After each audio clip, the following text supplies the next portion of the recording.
Assalamualaikum warahmatullahi wabarakatuh. Alhamdulillah, pada kesempatan kali ini kita akan melanjutkan kembali pembahasan kita di mata kuliah kimia umum, yaitu dengan bahasan struktur atom dan tabel periodik. Nah, mungkin pertemuan 2 pekan sebelumnya ya, kita melanjutkan pertemuan 2 pekan sebelumnya, yaitu berkaitan dengan teori atom klasik. Nah, untuk kesempatan kali ini kita akan membahas teori atom yang modern. Nah, jadi teori atom modern ini ditandai dengan adanya penemuan oleh Max Planck di sekitar 1900-an ya. Jadi Max Planck ini dia menyatakan bahwa atom dan molekul ini bisa menyerap atau mengemisikan energi dengan jumlah yang diskrit gitu ya, atau tertentu. Nah, jadi ketika suatu sinar atau cahaya mengenai suatu zat padat, nah zat padat itu dia akan mengemisikan energi. Nah, energinya itu berupa elektron. Nah, namun dalam mengemisikan energinya tidak serta-merta terus-menerus gitu ya. Jadi ada masa-masa tertentu yang dia sudah habis gitu. Nah, kemudian oleh beliau gitu ya, diskrit ini itu diartikan sebagai tertentu gitu ya. Nah, tertentu itu artinya ya ada jumlahnya gitu ya, ada jumlah khususnya. Misalkan ketika satu kali pengemisian ada berapa jumlah energinya. Jadi tidak terus-menerus gitu ya. Nah, kemudian untuk yang paling kecil, energi yang diemisikan ini disebutnya sebagai kuanta atau kita umum mengenalnya sebagai kuantum. Nah, oleh karena itu teori ini disebut sebagai teori kuantum, ya. Nah, energi yang diserap tadi, ini kan tadi mengemisikan energi ya, jadi bisa mengemisikan atau menyerap, itu bentuknya yaitu radiasi berupa radiasi elektromagnetik. Nah, kuantum sendiri bukan hal yang baru gitu ya bagi kita karena ya dalam kehidupan sehari-hari gitu ya kita sering menemukan bilangan bulat gitu ya. Jadi dalam arti ketika alam gitunya kita misalkan melihat ayam gitu ya dia bertelur.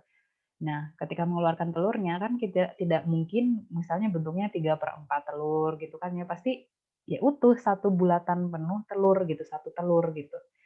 Nah, itulah yang dimaksud dengan kuantum, ya. Nah, kemudian hal inilah yang menjadi dasar untuk teori-teori selanjutnya. Nah, namun sebelum itu setiap kuantum gitu ya, ini kan satuan terkecilnya itu kita bisa tahu berapa sih jumlahnya dalam bilangan bulat tuh. Nah, ini ditetapkan dengan persamaan energi sama dengan H dikali dengan mu. H ini adalah konstanta Planck, jadi konstanta Planck adalah sekian gitu ya. Kemudian mu-nya adalah frekuensi radiasi. Nah, untuk memahami teori kuantum Planck, memang harus ada dasar mengenai sifat-sifat gelombang. Nah, saya yakin teman-teman dari fisika sudah familiar dengan hal ini, gitu ya. Nah, jadi untuk sifat gelombang sendiri, dia adanya gelombang itu adalah kan energi yang merambat, gitu ya. Nah, untuk gelombang sendiri kan kalian tahu ada longitudinal, ada transversal, gitu ya. Tapi kita secara umum saja, yaitu yang di transversal. Jadi untuk gelombang sendiri ini ada kita tahu ada puncak, kemudian ada lembah. Nah, satu puncak, satu lembah adalah satu gelombang, gitu ya. Nah, ini adalah satu gelombang. Nah, kemudian satu gelombang ini per detik, yaitulah disebut sebagai frekuensi. Kemudian tinggi dari sini ke sini, nah ini lurus gitu ya. Ini ada yang disebut sebagai amplitudo. Nah, kemudian untuk persamaannya sendiri, nah ini jadi dari kecepatan cahaya sama dengan mu dikali dengan lambda. Atau lambda sama dengan berarti apa? C per mu, gitu kan ya. Nah, selanjutnya dari radiasi elektromagnetik kan tadi ketika suatu sinar atau cahaya mengenai suatu benda dia akan meradiasikan atau mengemisikan suatu radiasi elektromagnetik. Nah, disebut gelombang elektromagnetik, radiasi gelombang elektromagnetik ini ya karena memang dia ada medan listrik dan medan magnetnya gitu. Nah, bentuknya sendiri kan seperti ini gitu ya. Jadi ada yang dia tegak lurus ke atas gitu ya, ada yang di sumbu, ada yang di sumbu Z misalnya, ada yang di sumbu X-nya. Nah, ini keduanya saling tegak lurus namun memiliki frekuensi yang sama. Nah, kemudian untuk jenis-jenis dari radiasi elektromagnetik, seperti yang kita tahu dari rentangnya itu sangat panjang gitu ya. Nah, jadi kita bisa melihat di sini, nah ini untuk frekuensinya gitu ya. Jadi frekuensi yang paling rendah gitu ya di sini sampai frekuensi yang paling tinggi. Nah, untuk frekuensi yang paling rendah ini seperti halnya kayak gelombang radio gitu ya. Makanya kalau kita orang-orang zaman dulu menggunakan radio karena dia frekuensinya yang paling rendah, namun memiliki panjang gelombang yang panjang sehingga bisa dapat gitu ya untuk daerah-daerah yang terpelosok atau daerah-daerah yang susah sinyal, itu gelombang radio tuh masih memungkinkan gitu ya, dibanding dengan gelombang-gelombang yang saat ini, gitu. Nah, kemudian makanya kalau lagi di masa perang pun menggunakan gelombang radio gitu, karena, lebih susah gitu ya terdetek oleh lawan atau musuh gitu. Nah, kemudian untuk ini masing-masing gitu ya rentangnya. Nah, kemudian ini yang di visible, visible itu berarti kan yang bisa dilihat, yang nampak. Nah, ini yang masih dibagi lagi sebenarnya kan ada rentang, eee, apa namanya teh, ada yang ungu, ada yang biru, kemudian ada yang merah gitu kan. Jadi Meiji Kuhibinyu gitu kan ya, merah, jingga, kuning, hijau, biru, ungu gitu kan ya.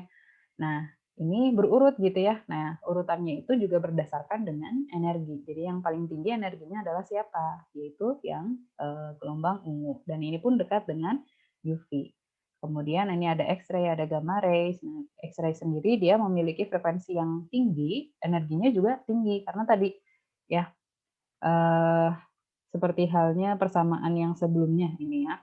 Jadi eh, ini panjang gelombang berbanding terbalik dengan frekuensi, gitu ya. Oke. Nah, selanjutnya hal tersebut mendasari dari penemuan Bohr, Niels Bohr gitu ya. Nah, jadi terkenal dengan teori atom hidrogen Bohr.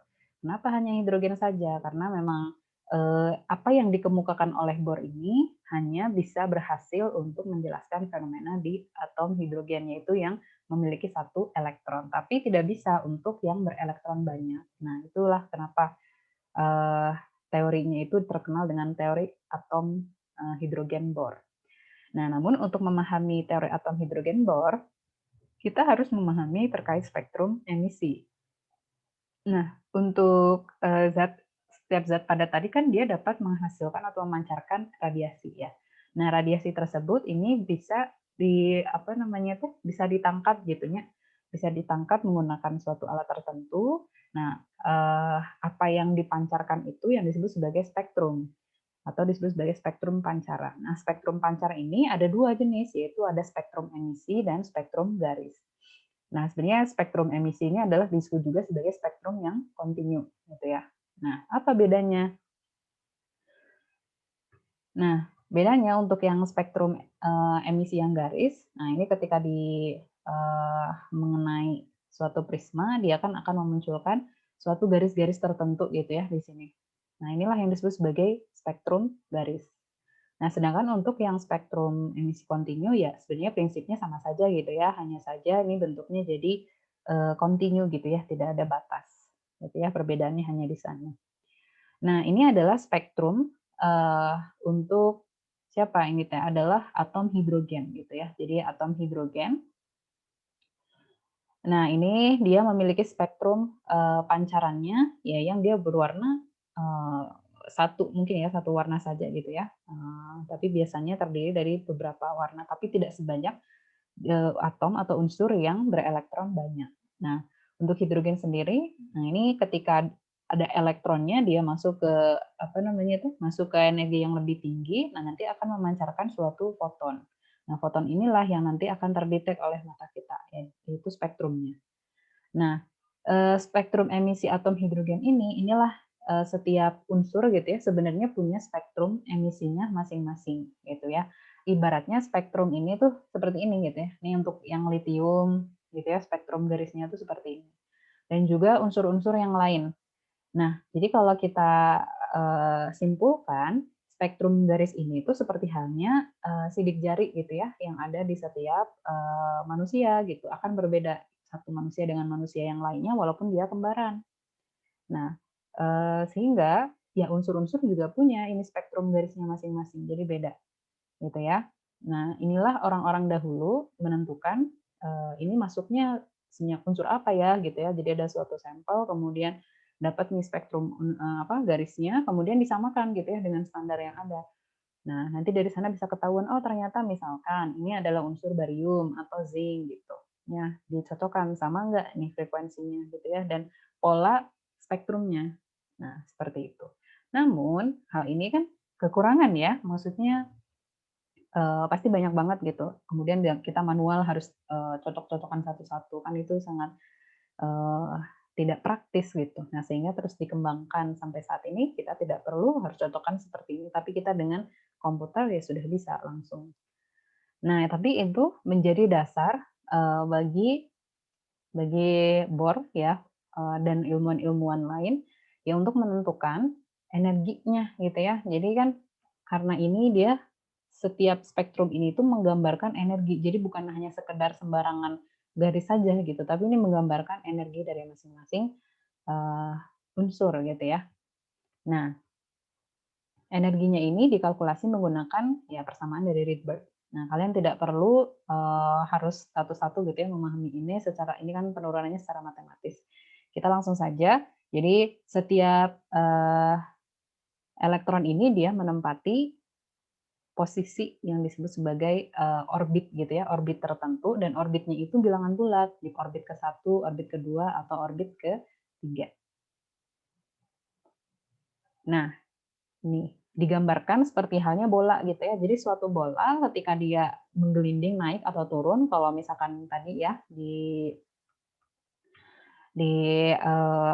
atom hidrogen gitu ya, jadi elektronnya itu tidak mungkin dia ada di pertengahan sini gitu ya, di sini aja diem gitu. Nah, tapi dia akan menempati misalkan di orbit-orbit tertentu, jadi terkuantisasi, jadi tidak sembarangan posisi. Nah, itulah yang dikemukakan oleh si Bohr. Nah, nggak mungkin misalkan si bola pingpong ini misalnya gitu ya, dia pasti akan di tangga ke berapa gitu, tangga ke-1, ke-2, ke-3, atau ke berapa gitu. Tidak mungkin misalkan ada di pertengahan sini, gitu ya. Nah, itu tidak mungkin. Nah, misalkan 2,5 ini nggak bisa gitu ya. Jadi selalu bilangan bulat. Karena bilangan bulat ini, posisi orbit ini dalam atom itu menandakan energi, besaran energinya gitu ya. Nah, seperti ini yang sering kita kenal gitu ya. Jadi ada kulit ke-1, kulit ke-2, kulit ke-3, dan kulit ke-4. Nah, kalau kita melihat perspektifnya dari ini ya, atom pusat, apa, dari inti gitu ya, dari protonnya. Nah, kita melihat bahwa makin jauh, nah ini kan besarannya dia makin kecil gitu, ya tarikan terhadap protonnya itu makin kecil. Nah, sehingga ini makin negatif, gitu ya. Nah, itu seperti itu. Jadi tarikan terhadap si protonnya intinya. Karena kan kita seperti yang kita ketahui bahwa elektron ini juga ada gaya tarik ya. Jadi proton ini juga menarik si elektron, tapi setiap elektron juga punya uh, energi yang dia masih tetap ada di orbitnya. Nah, kemudian dari Bohr ini dia menyatakan jadi elektron itu bisa berputar di jalur orbitnya. Jadi tidak keluar dari jalur orbitnya tadi, misalkan ada tiba-tiba di sini atau di sini gitu. Itu dari statementnya si Bohr.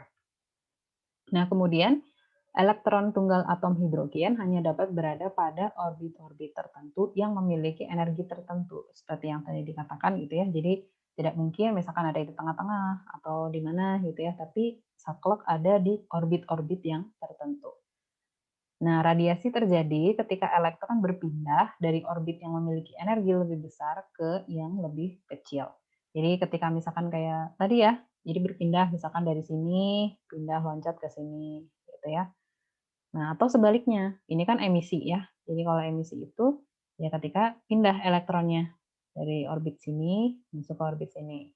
Nah, nanti ketika dia apa namanya berpindah, nanti dia akan mengemisikan foton gitu ya, kayak tadi. Nah, sehingga bisa terpancar terlihat. Nah, yang absorpsi kebalikannya. Ini pindah dari yang sini energi tinggi ke yang energi lebih rendah, gitu ya, ke sini. Tuh. Nah, kemudian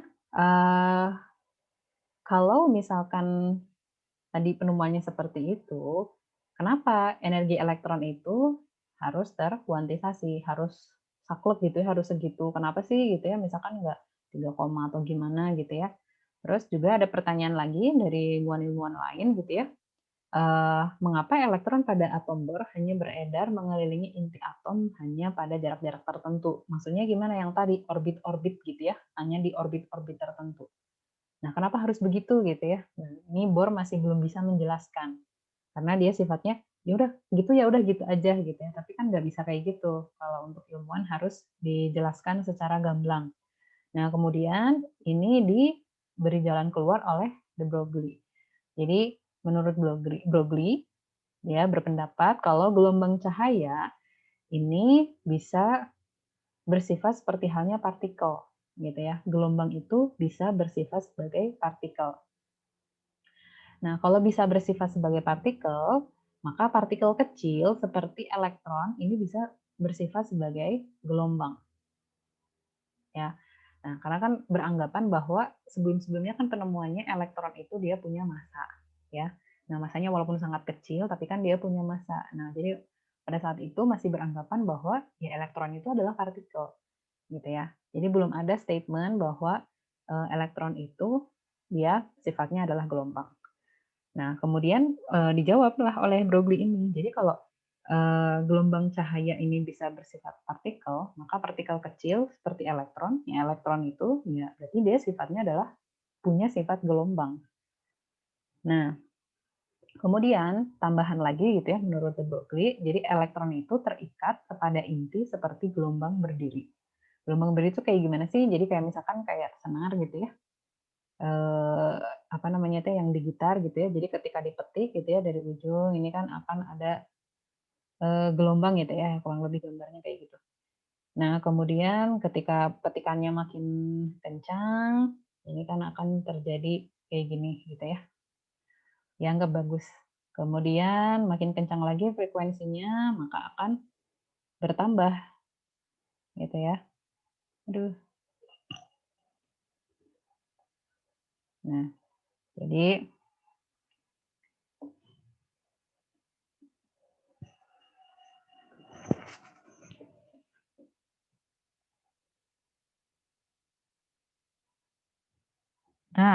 anggap bagus.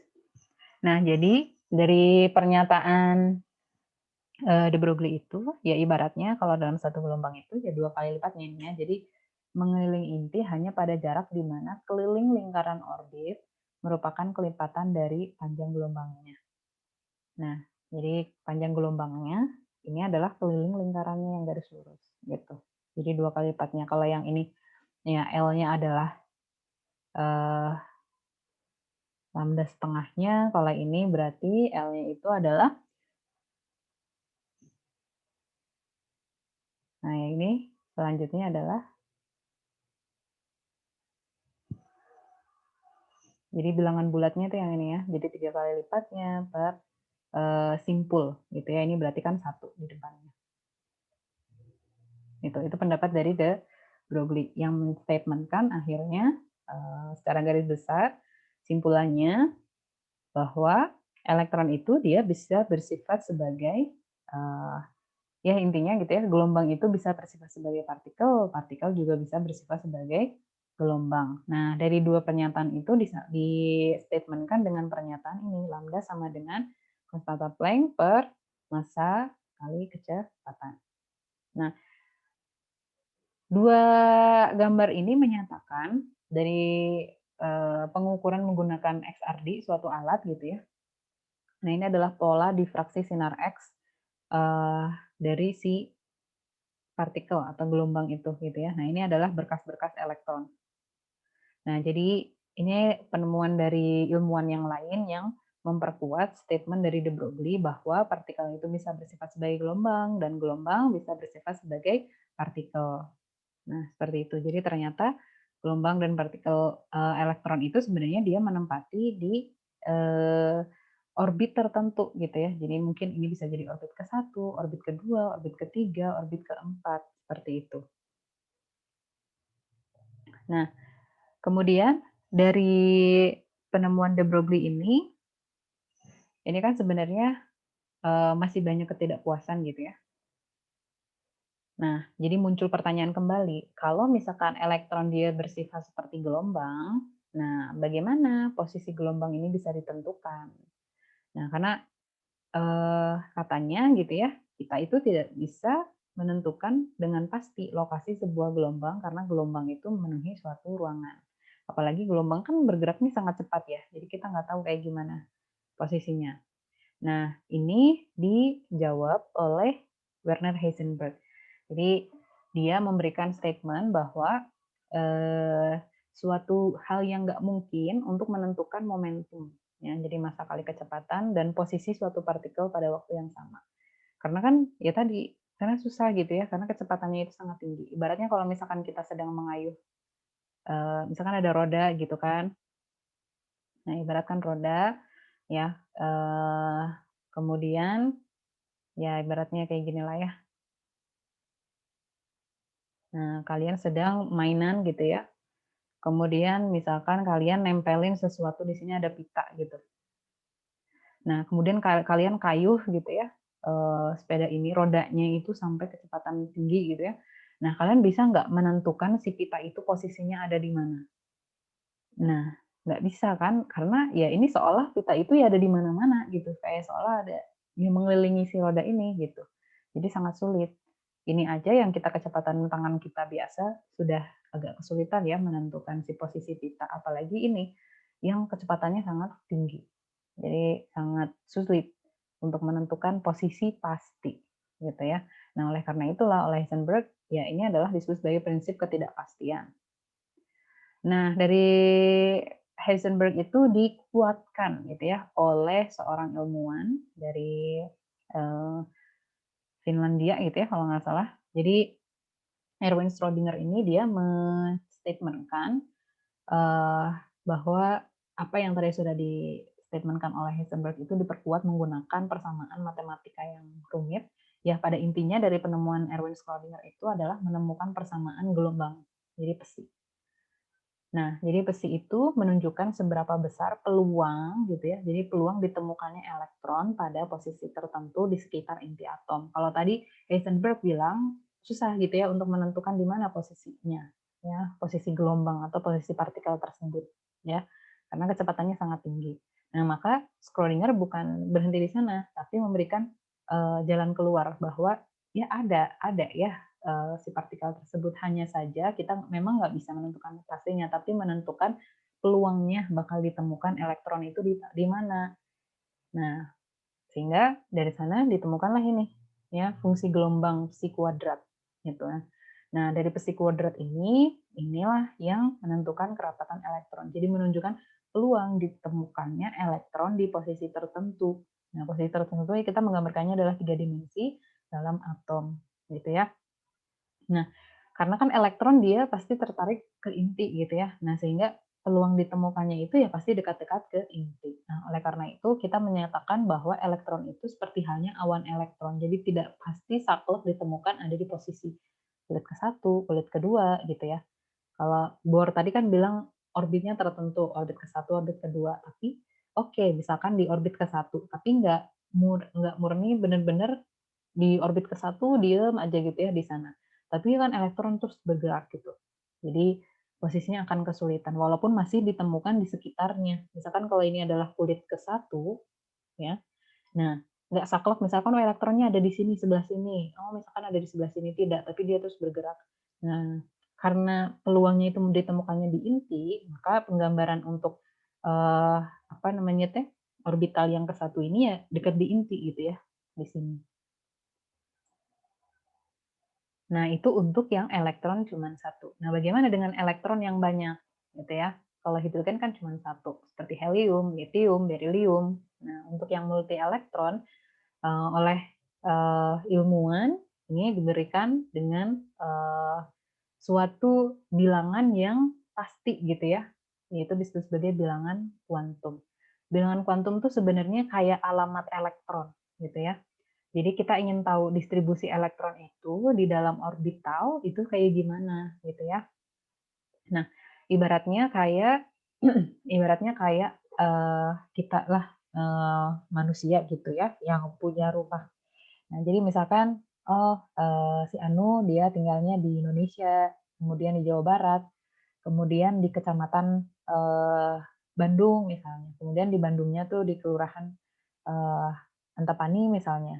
Nah, jadi menggambarkan negara itu sebagai bilangan kuantum yang utama, gitu ya. Kemudian provinsi bilangan kuantum momentum sudut, kemudian yang kecamatan berarti yang ini.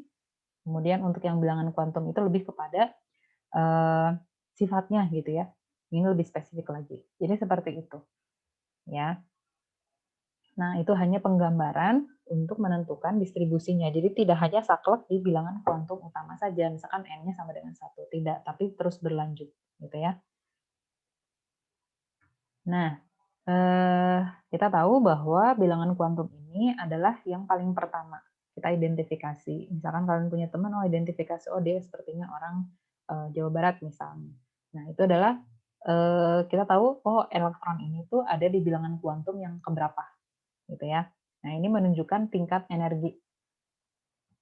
Dan juga untuk yang berelektron banyak, ini menunjukkan jarak rata-rata.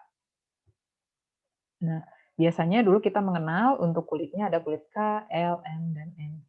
Nah, ini kan yang mula-mula ya, yang dulu gitu. Nah, untuk yang terbaru kan sudah jauh lebih lengkap. Nah, kemudian untuk yang bilangan kuantum azimuth, nah ini lebih kepada bentuknya gitu ya, bentuk si orbital itu kayak gimana. Karena kan sebenarnya nggak ada bentuk pastinya ya. Tidak ada misalkan, oh dia kalau ini es, dia bentuknya bola, ini kayak balon terpilin. Sebenarnya nggak kayak gitu. Ini tuh hanya kayak tadi saja gitu ya. Nah, kayak ini gitu. Ini kan bukan bola, ya sebenarnya mah nggak tahu kayak gimana. Kurang apa ya, tidak benar-benar mencirikan bola gitu. Tapi karena peluang ditemukannya elektron itu bentuknya persebarannya itu seperti ini, jadi diibaratkan seperti halnya bola gitu ya. Walaupun sebenarnya aslinya bukan bentuk bola, ini bentuk titik-titik peluang kayak awan elektron aja gitu ya. Nah, ini mah hanya untuk mempermudah itu. Jadi bentuk orbitalnya kalau misalkan kan hubungannya dengan kulit N itu adalah 0 sampai dengan n-1. Jadi kalau kita ingin tahu, misalkan bilangan kuantum utamanya adalah 2, berarti tinggal 2 dikurangi 1. Berarti kan 1. Kalau 1 ini dia adalah bentuknya apa? Oh, berarti kayak balon terpilin. Balon terpilin tuh kayak gimana? Kayak gini gitu ya. Ya, kurang lebih gitulah. Oke, kemudian untuk ini bentuknya yang D nanti ada lebih kompleks lagi. Kemudian yang F jauh lebih kompleks lagi. Gitu ya. Oke, nah kemudian ini penggambarannya gitu ya. Jadi seperti ini sih sebenarnya gitu ya. Jadi ini kayak balon terpilin. Jadi ini peluang ditemukannya elektron itu kayak gini gitu. Nah, kurang lebih kayak balon terpilin itu kayak gini maksudnya. Tapi sebenarnya ini mah hanya peluangnya saja. Oh, awan elektronnya tuh bentuknya kayak gini gitu. Nah, yang peluang lebih banyak ditemukan elektron itu kayak gimana? Ya makin dekat ke inti gitu ya, di sini daerah sini. Nah, ini untuk yang orbital P. Nah, lanjut, bilangan kuantum magnetik yang ketiga, tingkatan level 3. Jadi kalau untuk bilangan kuantum magnetik, ini adalah arah orientasi atau disebut sebagai proyeksi. Nah, arah proyeksinya tuh ke arah mana? Jadi ada yang ke sumbu Z, atau ke sumbu Y, atau ke sumbu X gitu. Jadi balon terpilih ini bisa jadi nanti arah proyeksinya tuh ke sumbu Z, atau ke sumbu X, atau ke sumbu Y. Nah, untuk menentukan subkulitnya kan ini tinggal ini aja gitu kan ya, 2L plus 1 gitu kan, tinggal gitu aja. Ini kan rumus yang sudah kalian familiar dari sejak sekolah menengah gitu ya. Nah, jadi kalau misalkan tadi N-nya sama dengan 2, berarti L-nya sama dengan berapa? 2 min 1, berarti kan 1. Oh, bentuknya eee, kayak balon terpilih karena dia subkulitnya adalah T. Kemudian untuk magnetiknya arah proyeksinya berarti kan tinggal 2 kali, 1 tambah 1. Oh berarti 3. Oh berarti arah proyeksinya ada 3 nih, ada 3 arah proyeksi. Kalau 3 arah proyeksi berarti kan ada sumbu X, sumbu Y, sumbu Z gitu ya. Nah, jadi bentuknya kayak gini gitu. Oh ada 3 gitu ya. Nah, kemudian untuk bilangan quantum spin ini lebih kepada, eee, apa, dia tuh arah orientasinya tuh kemana sih? Maksudnya itu kan si, apa, elektron itu di awal-awal dia mudah ter oleh adanya medan magnet. Jadi di elektron ini pun dia kadang bisa ke atas gitu ya, kadang bisa ke bawah dalam satu orbit gitu ya, dalam satu orbital. Nah, sehingga ditemukanlah bilangan quantum spin yang terakhir gitu ya, sebagai bilangan kuantum keempat. Jadi arahnya tuh ke mana? Jadi ada yang ke atas, ada yang ke bawah. Atau dia mengikuti sumbu ke utara atau ke selatan gitu. Nah, kita tahu bahwa kalau misalkan ke arah atas, ke arah utara berarti dia positif, kalau yang ke arah bawah dia negatif. Gitu ya. Nah, kemudian dalam satu orbital ini hanya diisi maksimal 2 elektron yang memiliki arah orientasi yang berwarna. Nah, ini sesuai dengan prinsip dari yang Pauli dan Hund yang nanti akan dibahas selanjutnya. Nah, jadi untuk tabel hubungannya kurang lebih seperti ini gitu ya. Nah, jadi nanti kalian bisa menentukan berapa jumlah elektron atau berapa subkulitnya atau di mana gitu ya dari suatu elektron. Nah, untuk jumlah maksimumnya ini kan tinggal pakai persamaan ini saja gitu ya, 2n kuadrat. Jadi kalau misalkan, dia di kulit, kedua misalnya, berarti kan tinggal 2 kali 2 pangkat 2 gitu kan ya. Nah jadi, 2 pangkat 2, 4 kali 2, 8, oh berarti ada 8 elektron. Nah 8 elektron kalian, sebar gitu ya, oh berarti dia ada di, subkulit apa aja gitu ya. Nah kalian bikin daftarnya. Nah, kemudian untuk orbital-orbital atom bentuknya seperti ini ya. Nah, ini untuk yang orbital D. Jadi lebih rumit gitu ya. Jadi ada yang sejajar dengan sumbu gitu ya, yang ini sejajar dengan sumbu, kemudian ada yang di antara sumbu gitu ya, di antara ruang-ruang sumbu. Nah, kemudian ini kayak donat gitu kan ya. Itu untuk yang orbital D. Nah, setelah kalian memahami adanya subkulit ini, kan tadi ya, jadi setiap elektron menempati energi tertentu. Nah, inilah yang disebut sebagai energi orbital. Jadi yang paling rendah itu adalah yang 1s, energi yang paling rendah. Dalam arti ini untuk yang kalau kita melihatnya dari elektron. Kalau melihatnya dari elektron, maka ini yang paling rendah. Tapi kalau kita melihatnya dari inti gitu ya, dari inti atom gitu ya. Nah, maka jadi kita harus tahu dulu arah orientasinya apa dulu nih, cara pandangnya atau kita paradigmanya yang jadi patokan siapa dulu. Kalau kita melihatnya dari elektron, maka yang ini yang paling rendah gitu ya.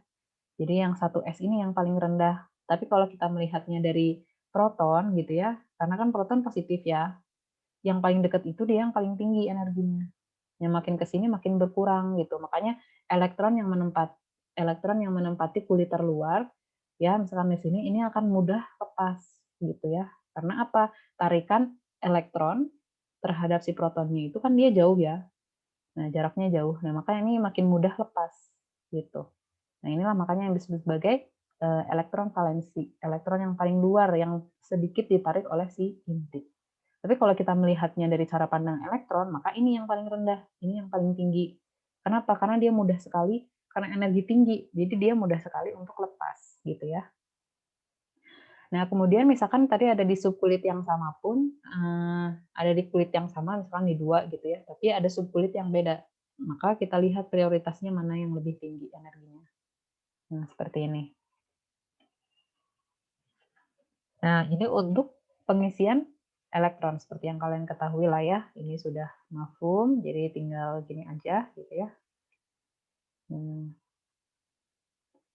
Berarti urutannya dari 1S dulu, kemudian 2S, 2P, kemudian 3S, 3p, dan seterusnya gitu ya sampai akhir ini. Nah, kemudian untuk konfigurasi elektron, nah jadi ini konfigurasi elektronnya ya sudah berdasarkan dari aturan pengisian tabel periodik yang modern gitu. Jadi tidak yang KLMN. Itu hanya patokan dasar saja.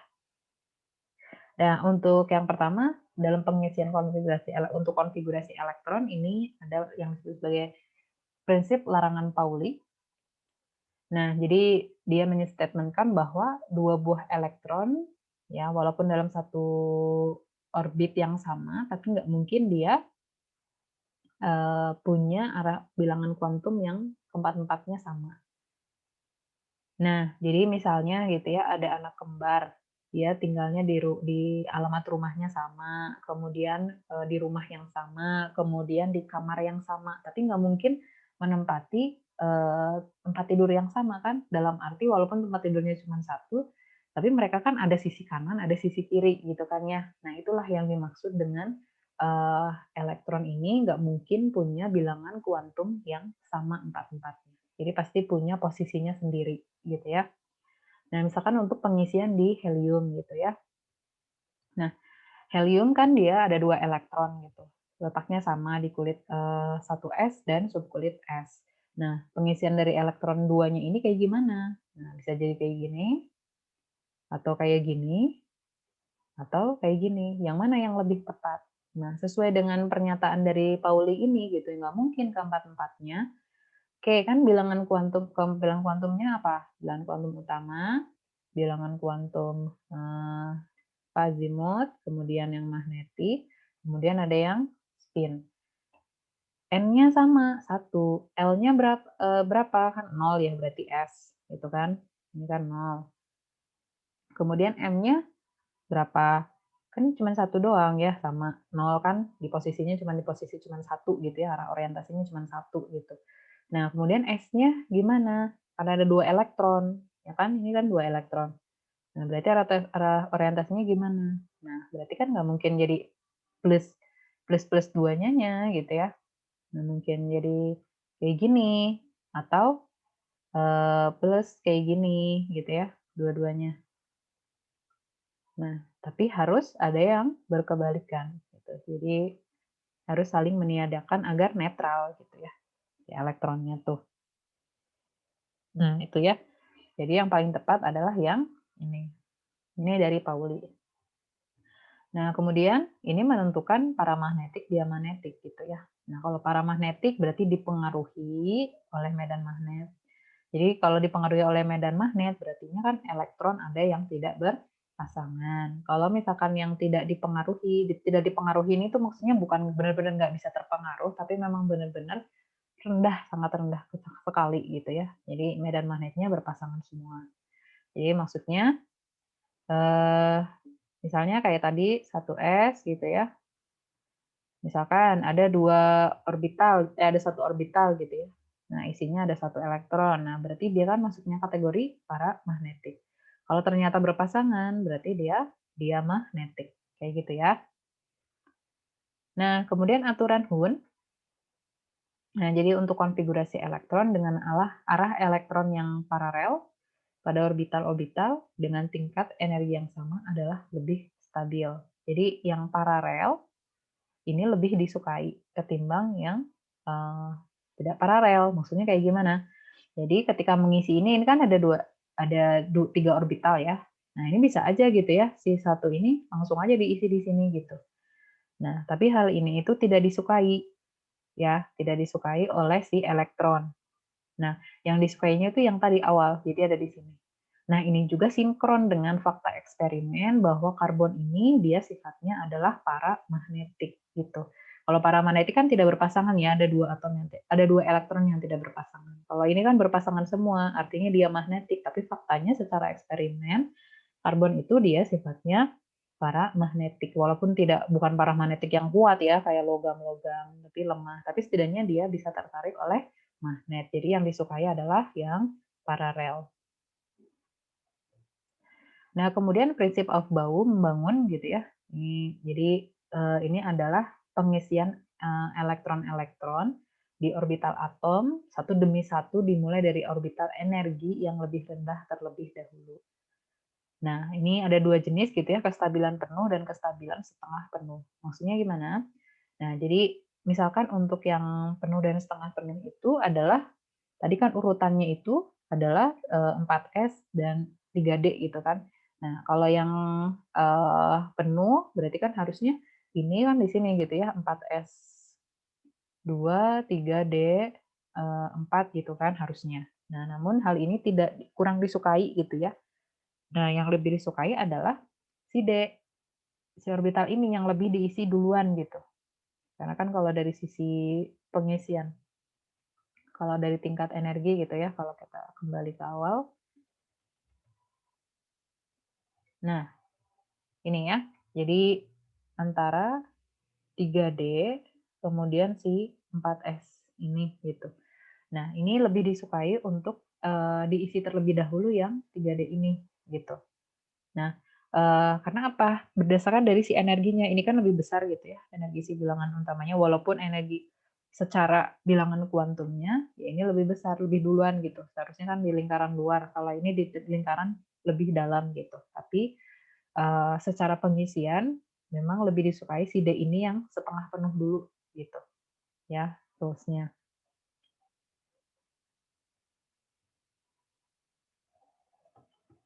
Oke, nah ini kemudian ini juga sama, harusnya kan 4S, 2, 3D, 9. Nah, ini kan tidak disukai yang ini tuh oleh si posisi elektronnya sendiri gitu ya. Nah, sehingga ini memberikan elektronnya untuk si D. Nah, ini untuk singkatan aja ya dari logam mulia.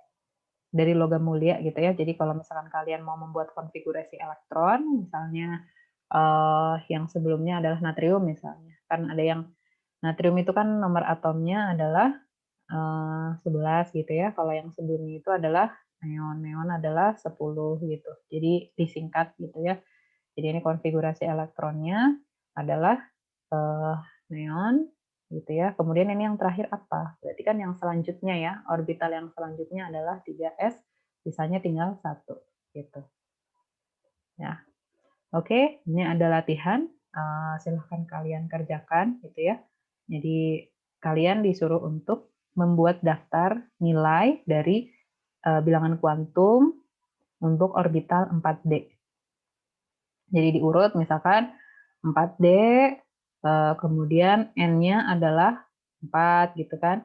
Kemudian L-nya berarti 4 min 1 berarti sama dengan 3. Berarti subkulit 3 itu apa? Berarti kan kalau yang 0, tadi kan 0 itu adalah S, 1 adalah P, 2 adalah D, berarti kalau 3 adalah F gitu kan. Nah, kemudian untuk yang ML-nya berarti kan 2L plus 1. Berarti kan 2 kali 3 ditambah 1. Berarti kan 7 gitu kan. Nah, kalau 7 berarti arah orientasinya ada 7 untuk F. Memang ada 7 gitu ya, lebih banyak untuk F mah gitu. Nah, seperti itu gitu ya dibuatnya. Nah, ini silahkan prinsipal kuantum number berarti bilangan kuantum utamanya 2 berarti kayak gimana. Ini juga sama. Nah, silahkan kalian buat, dikerjakan. Kemudian nanti dikumpulkan bersama resume. Oke, nah yang selanjutnya mengenai kaitan konfigurasi elektron dengan tabel periodik gitu ya. Jadi ini adalah secara periode gitu ya.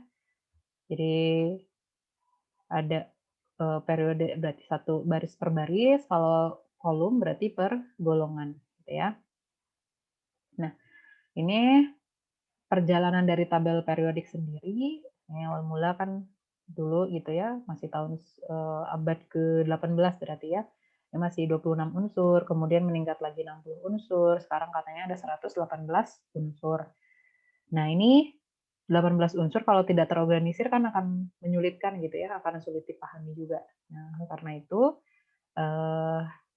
ada penyusunan yang sesuai dengan tabel periodik, yaitu sesuai dengan sifatnya. Nah, awal mula memang masih dikelompokkan menjadi dua, yaitu ada logam, ada non-logam. Pokoknya kalau yang logam dia kilap, kemudian bisa ditempa, penghantar panas dan listrik yang baik, membentuk senyawa dengan oksigen yang bersifat basa. Kalau yang non-logam berarti kebalikannya, gitu ya. Nah, kemudian mula-mula dulu dicetuskan oleh Dobreiner gitu ya. Ini dia akhirnya dari unsur-unsur yang lainnya itu dicocok-cocokkan gitu ya, ternyata ada yang mirip nih gitu kan sifat-sifatnya gitu. Dan misalkan litium, natrium, kalium dia punya sifat yang hampir-hampir mirip. Nah, kemudian akhirnya dia coba cocokin, oh kelompokan gitu ya, bikin kelompok gitu. Nah, walaupun masih sederhana. Nah, kemudian dikembangkan lagi oleh si Newlands gitu. Nah, ini antara sifat dan sifat ini ya. Jadi dia menghubungkan antara sifat unsur dan massa atom relatifnya. Itu ya. Nah, jadi dia menyusun berdasarkan kenaikan massa atom ya. Karena kan di tahun ini sudah ditemukan gitu ya. Ya, jadi ada proton, elektron, neutron sudah ada gitu ya di awal-awal. Jadi dia mengumpulkan berdasarkan atau menggolongkan berdasarkan kenaikan massa atom. Nah, kemudian nih di tahun berikutnya ini dicetuskan oleh Mendeleev dan Mayer gitu ya. Jadi lebih menyempurnakan susunan unsur dari Newlands. Nah, ini dengan menyelidiki lebih detail sifat fisika dan kimianya. Jadi bukan hanya sebatas tadi kan AR doang.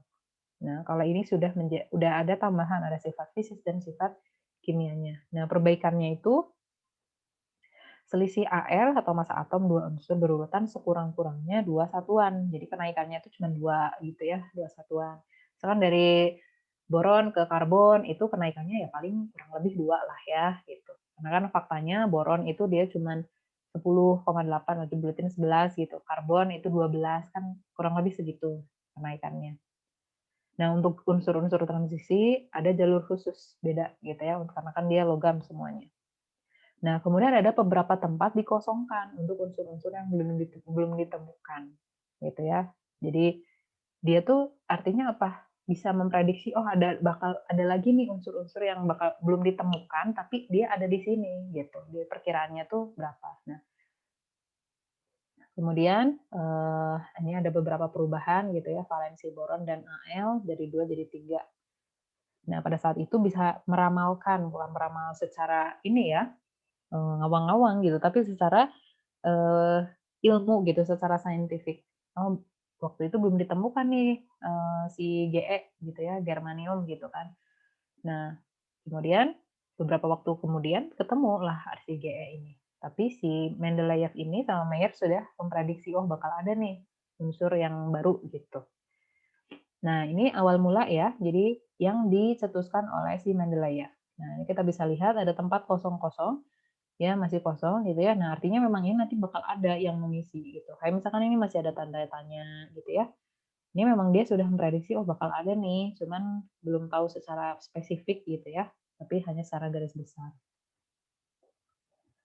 Nah, kemudian akhirnya ya ilmuwan pada saat itu sepakat untuk menetapkan tabel periodik berdasarkan susunannya Mendeleev.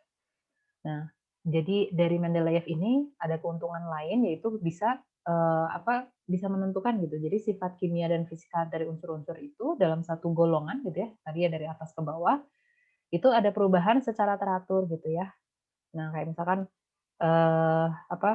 kayak tadi natrium, kalium, oh natrium itu dia lebih reaktif dibandingkan yang kalium atau sebaliknya gitu. Jadi plus minus gitu ya, kembar. Nah, kemudian valensi tertinggi dapat dicapai unsur-unsur sama dengan nomor golongan. Jadi makin tinggi nomor golongan, nah ini valensinya tuh makin tinggi. Valensi kan tadi ya, elektron terluar. Nah, kemudian ada kemiripan sifat Li dan Mg. Kalau kita lihat di tabel periodik, Li dan Mg itu kan dia nyebrang lah istilahnya. Di sini ada Li, ada Be gitu ya. Kemudian di bawah Li itu ada Na, kemudian di bawah Be itu ada Mg. Nah, jadi nyebrang gitu. Ini secara diagonal ada sedikit kemiripan gitu. Kemudian sama juga dengan Be dan Al. Nah, ternyata dengan penempatan posisi oleh Mendeleev ini banyak keuntungannya gitu. Kemudian tadi ya, bisa meramalkan, memprediksi gitu ya. Nah, kemudian ada perubahan bentuk dari tabel periodik setelah ditemukannya ini si gas-gas mulia ya. Nah, kemudian untuk tabel periodik modern disusun berdasarkan dengan konfigurasi elektron. Kalau tadi Newlands itu dia menyusun tabel periodik berdasarkan AR ya.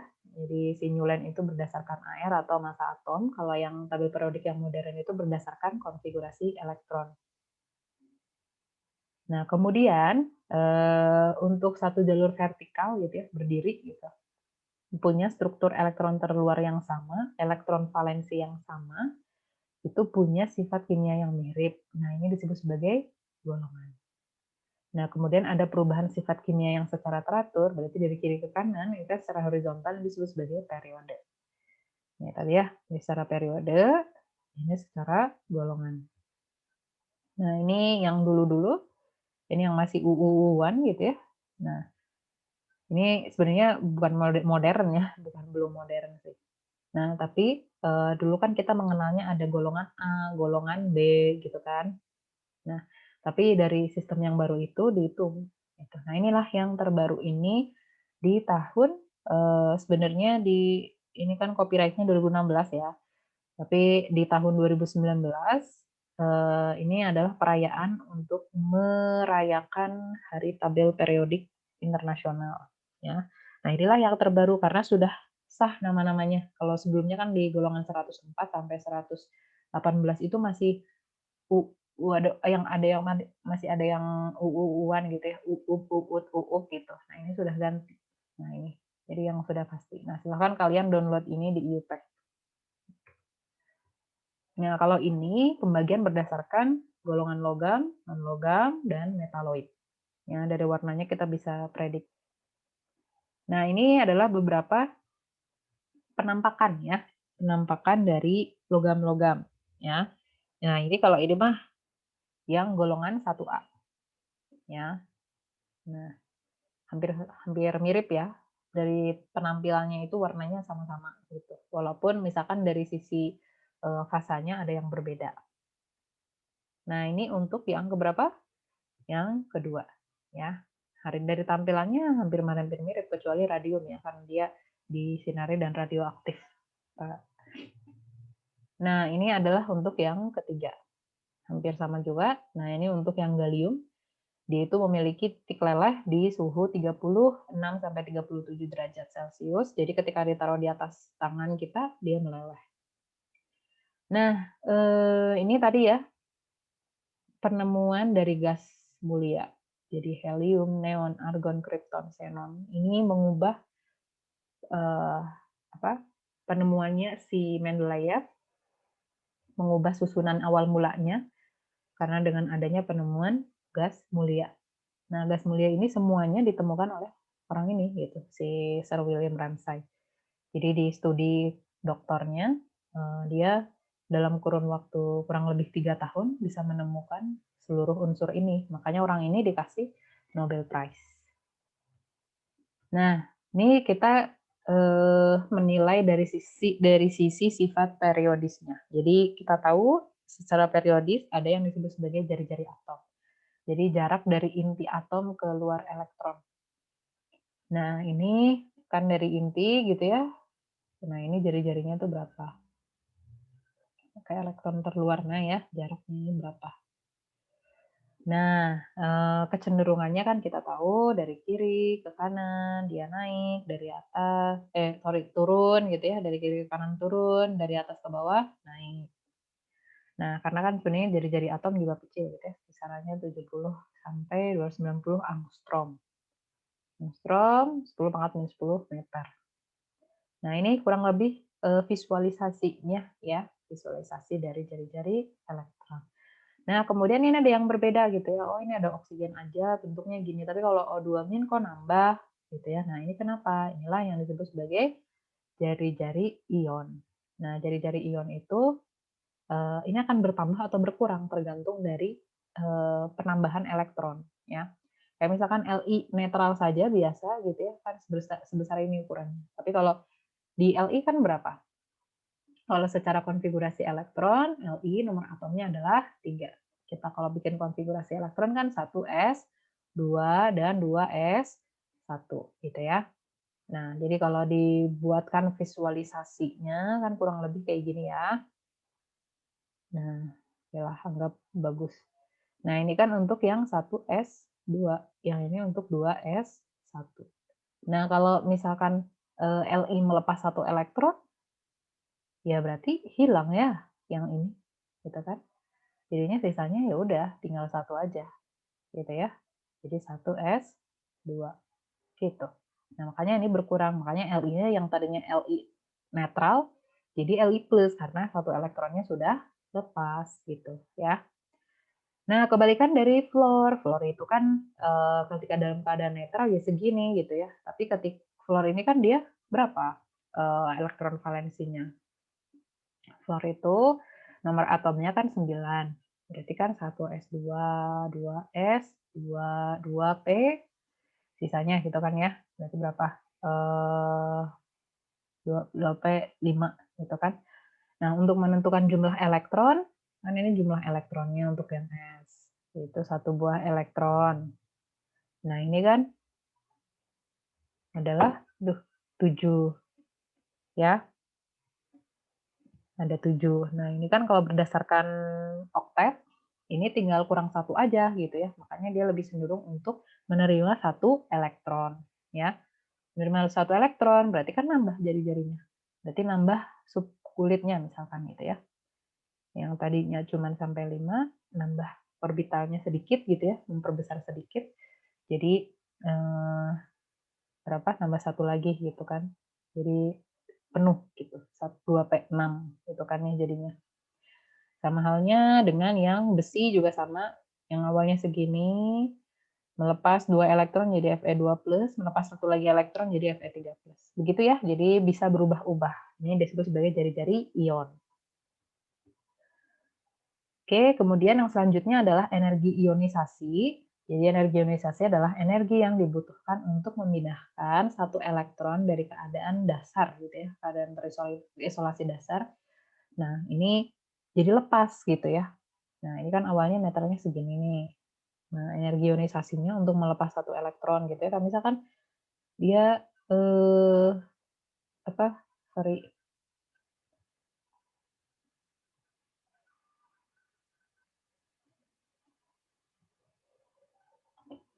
Nah, ini kan misalkan baru 1. Nah, nanti kalau udah X plus, nanti dilanjutin lagi gitu. Misalkan ngelepas lagi ada 1 elektron, ini jadi X2 plus. Nah, ini misalkan ketika melepas 1 elektron, dia cuma butuh energi 1000. Berapa? Misalkan satuannya apa. Nah, ini bisa jadi 2 kali lipatnya, 2000 gitu. Nah, ini adalah energi ionisasi. Energi minimum untuk melepas 1 per 1 elektronnya. Ya. Jadi, istilahnya mah dipretelin gitu ya. Nah, ini kecenderungannya gitu ya. Jadi dari Li, Be, Ne gitu kan, ini kan satu periode gitu ya. Jadi satu periode berarti dari kiri ke kanan ini akan naik, naik gitu ya. Nah, ini. Jadi dari kiri ke kanan akan naik, dari bawah ke atas akan naik. Kemudian yang selanjutnya kebalikannya dari energi ionisasi adalah afinitas elektron. Kalau afinitas elektron berarti penambahan gitu ya. Penambahan elektron dalam keadaan dasarnya. Nah, ini kecenderungannya gitu ya. Jadi afinitas elektron itu dari kiri ke kanan dia akan menjadi lebih butuh banyak energi. Nah, dari bawah ke atas dia juga akan makin sama gitu ya, makin naik. Nah, ini contoh-contohnya dari afinitas elektron, data afinitas elektron. Nah, jadi kayak fluorin, klorin, bromin, FCl, Br gitu ya. Min 3,4, min 3,49, min 3,25. Ya kalau secara apa namanya teh, secara apa statistik mah tidak terlalu signifikan gitu ya, tapi ini ada perubahan gitu. Oke, kemudian yang selanjutnya kalian latihan lagi. Nah, jadi, dari 2 unsur atau 2 ion ya, 2 ion ini gitu, kalian tentukan mana sih yang lebih besar gitu ya, eee, jari-jarinya misalnya. Nah, misalkan Mg sama Ca, ini kan sama-sama ion, mana nih jari-jarinya yang lebih besar gitu. Nah, kalian tinggal tentukan. Bisa dengan tadi, ilustrasi, gambar dan juga, dari, konfigurasi elektronnya. Oke, baik, terima kasih atas perhatiannya, kemudian silahkan kerjakan latihannya, dan jika ada yang mau ditanyakan silahkan, diaktifkan di forum diskusi yang ada di LMS. Nah, kemudian silahkan kalian perhatikan waktu untuk bertanya ya. Jadi, eee, apa, silahkan maksimalkan waktu kuliah tuh untuk kita kuliah gitu ya. Jadi, tidak di luar jadwal, harapannya seperti itu, kecuali yang benar-benar urgent gitu. Nah, kemudian ketika pertanyaannya umum, silahkan tanyakan di grup gitu ya, apalagi terkait absen atau apa, silahkan di grup saja. Nah, kalau ada yang benar-benar urgent, sebaiknya ini kan melalui PJ kelasnya. Oke, terima kasih atas perhatiannya, dari saya cukup sekian, mohon maaf jika banyak kekurangan. Wabillahi taufiq wal hidayah. Assalamualaikum warahmatullahi wabarakatuh.